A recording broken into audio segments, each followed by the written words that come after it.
Welcome everyone. These are the Braless Bios. I am Coach Vuyanzi, or Vuyanzi is fine. And we are into part 7, where I'm telling you things that it's not just that you may not know. Like, I straight up can tell you, you don't know this stuff that I'm talking about, just so that you can get to know me as a person. So when you see that smile, that $1 million smile, you'll know what it came with. So, this is going to be a very judgy feeling episode, but it's a part of my story, so I am going to tell it. And if you feel like, I don't want to see her be judgy, then get off, go. Are they gone yet? Okay, so, so there was a point, and this question is kind of embodies what this video is about. My friend's mother at one point when we were in high school said to her, my high school bestie, her mother said to her something like this: does Vuyanzi, and I had a different name at the time, does Vuyanzi only date fat and ugly guys? It was something like that, or fat guys. I already told you where my self-esteem was. In the toilet.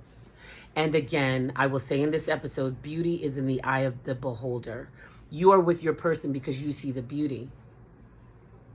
I've even heard some people say, I want to be with an ugly guy, because that's a whole different episode, and we ain't doing that in this Braless Bios. But there were people who I thought were attractive, and there are people who I thought were not. I identified with the people who I personally, Vuyanzi, thought were not attractive. Why? Because I felt I wasn't attractive. I felt, actually, it's not even not attractive. I felt I was ugly, and the dark complexion did not help that. So I'll just talk about 3 guys and why I'm bringing them up. I remember the first guy, God rest his soul, I know that he's no longer with us, but I was 14, and I was just happy that someone liked me. Even though when I looked at him, I didn't find him attractive. He was extremely obese.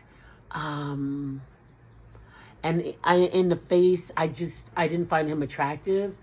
But I felt like, oh, he's paying me, the ugly one. Like, he sees me. He was very kind. Very kind. However, I just remember even when I kissed him, it was like, you know, when you go... I'm so sorry. You know, when you close your eyes, you're kissing someone, you're like... So sometimes, you know, depends upon how it looks. I could peek a little bit, you know. But this one, I was like, you know, whatever it was I was doing. And it was because I identified with that. Another guy, I remember,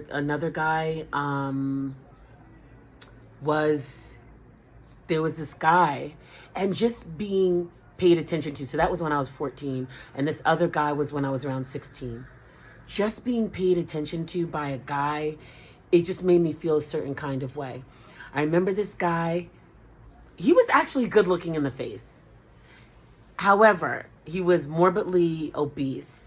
And he lived in the projects. Let me be clear. If you're watching this and you're not from the United States and you're hearing me saying the projects, what's so bad about a project?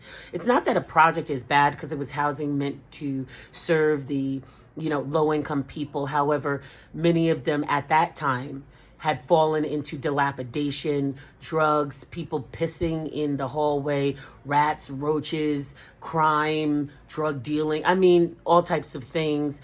And people really not in a position to ever leave. So he lived in actually a set of projects in Paterson, New Jersey that no longer exists, called Christopher Columbus Project, CCP. I was so happy that someone paid attention to me. Like, I would take the bus, me and a friend of mine was dating his friend, take the bus even by myself and walk through the mean streets of Paterson. Sorry, P-Town, y'all know some of your blocks is mean. Walk through the mean streets of Paterson.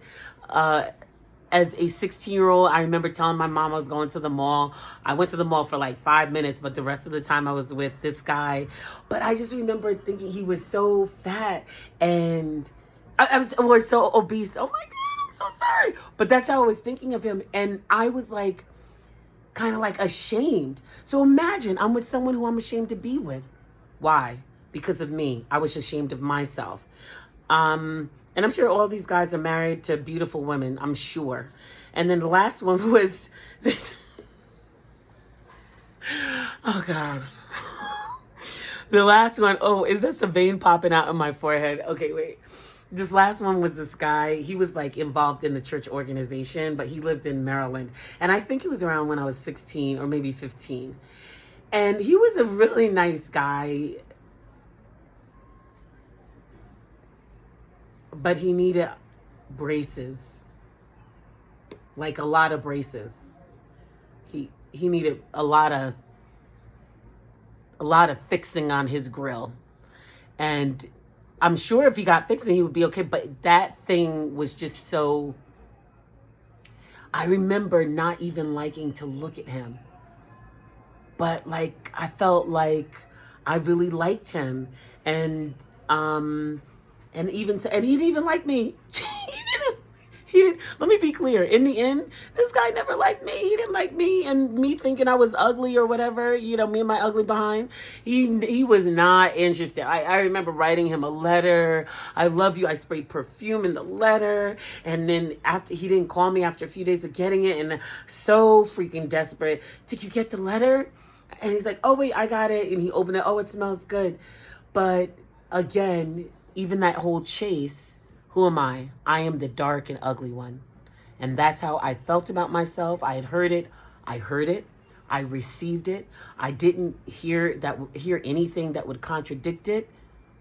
And I carried on life like that. However, now, even with her she cute. Thank you for joining me here. There are a few more episodes to go. These are the Braless Bios. We're taking it out and giving you the tea. Mwah. Bye, Queen.